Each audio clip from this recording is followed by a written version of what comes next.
Well, as I predicted, Iowa was going to beat Penn State. But let's be honest here. Sean Clifford for Penn State, their quarterback got hurt, and they literally had no offense in the second half. I feel that if he had stayed in the game, he never got hurt, they would have beat Iowa. Let's be honest, Iowa's offense didn't look great.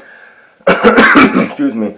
Simply because Penn State's defense is just so darn good. So in my eyes, I still think Penn State's the better team. I think if they played again with Sean Clifford healthy, they would beat Iowa. It took forever for Iowa to finally put that game away in the end against a backup, inexperienced quarterback for Penn State. That's just how I feel about that. Michigan winning didn't surprise me. They're 6-0. They're about to lose to Michigan State next week. They're a good team, but they're not great. Nebraska kind of proved that once you shut down the running game, Michigan has a bit of a good passing game, but their run game, once it gets shut down, you have a chance to beat them.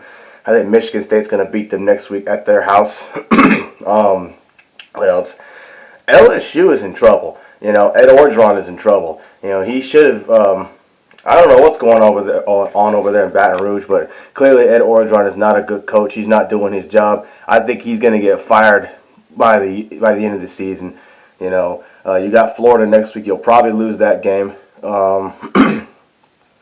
You still got to play Bama. That's a loss. A&M. That's probably a loss. You might not even go to a bowl game. Who knows?